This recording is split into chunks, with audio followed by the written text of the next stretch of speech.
This little walking trail has been absolutely spectacular.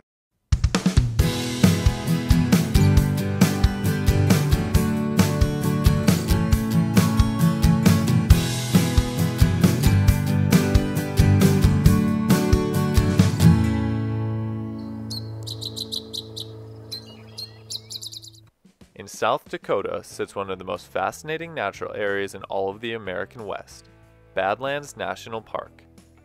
Badlands National Park, typically just referred to as the Badlands, is an area consisting of over 240,000 acres of incredible buttes and spires rising above mixed grass prairie. These amazing formations create a landscape unlike any other in the country that draw in tourists and nature lovers alike to take in the unique beauty of these rock formations.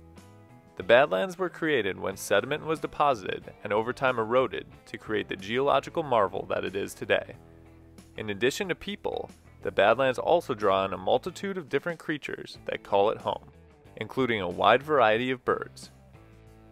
Today, I'm here to see what species reside in this beautiful natural area.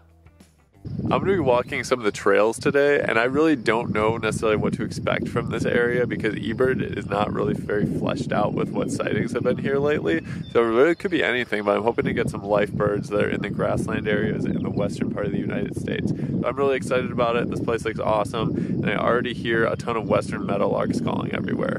So that's the noise that I hear most on this site right now.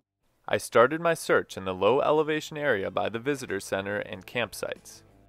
Here I located some species that are routinely found around people, including house sparrows, house finches, and Eurasian collared doves.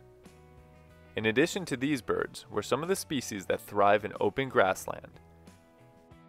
Western kingbirds perched in trees, and lark sparrows foraged along the ground. Also patrolling the campsites was a classic western species that I was extremely excited to find, the black-billed magpie. The black-billed magpie is a medium-sized bird with a noticeably long tail. They are black with white on their wings and underside. In certain lighting, the wings and tail shine with an iridescent bluish-green color. Black-billed magpies can be found across the northwestern part of the United States and the southwestern parts of Canada, where they live in a variety of habitats, including open grasslands, meadows, and plains. Black-billed magpies can also be frequently found near human habitation, where these smart birds comfortably coexist with people and even take advantage of scraps left behind. In fact, the connection between black-billed magpies and humans has been long since noted in history, as they would follow hunting parties across the plains.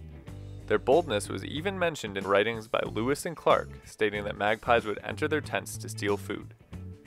The black-billed magpie will eat almost anything, ranging from grains and fruits to large animals and carrion, making them extremely adaptable. So far, everything that I found has been in the low campsite area, but I'm going to actually go up into the Badlands now and see if there's some different bird species up in that area. I began walking the road that leads to the Cliff Shelf hiking trail. At the base of some of the buttes, I encountered a crafty species that I was hoping to find. I was walking up the road to one of the trails, and then I looked up after hearing some noises and saw a rock wren. So that is a lifer rock wren for me. Derek and I tried to find one when we were in Oklahoma. We didn't have any luck, but here they kind of sit up on top of the rock structures, and they'll just call, and it's easier to see them here. So very cool bird. The rock wren is a small, quick bird of dry landscapes with sparse vegetation and numerous rock crevices. They have a brown back with light speckling, buffy-colored underside, and an eye stripe. The rock wren's range encompasses nearly all of the western United States and most of Mexico. This species can often be found hopping around boulders as they search for insects. They can also be seen prominently perching up at the tops of rock formations and scanning for predators. I saw and heard many rock wrens during my time in the Badlands. I got to the first place that I'm going to kind of actually walk around a trail. Thus far I've just been going up the road, but in between the rock wren and here I found a black-headed grosbeak, which is a lifer for me. When I got to the Cliff Shelf Trail, it was evident how high up I had climbed. One side provided a beautiful view of the ground level of the Badlands, while on the other side, high cliffs soared up to the blue skies. This trail also proved to be a phenomenal place for birding, as trees and shrubs growing in the area gave all sorts of different species a place to hide, or sit up and call. This little walking trail has been absolutely spectacular. So far, spotted towhee that you can still hear sitting behind me and singing. Fantastic looks at mountain bluebirds. And then the bird that still sticks out the most is the western meadowlark that you can hear pretty much everywhere. I just heard one there. So a lot of cool stuff on this trail. I'm really excited to see what else I can find. Out of all the birds in the west, the one that I heard the most often was the western meadowlark. The beautiful song of this species can be heard all across the prairies and grasslands of the western United States as they sit up on wires, trees, and fence posts calling.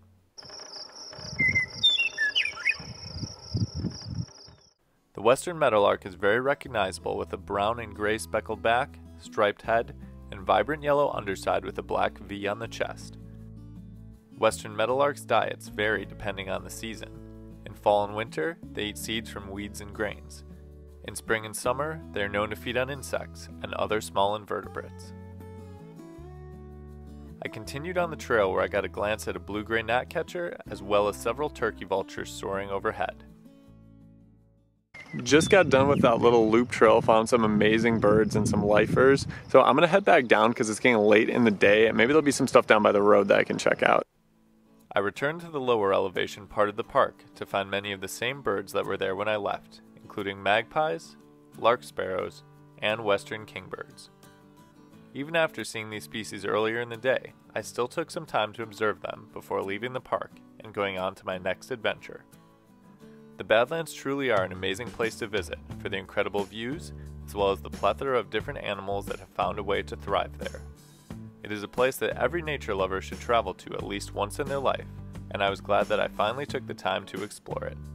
Thanks for watching. We'll see you next time on Badgerland Birding.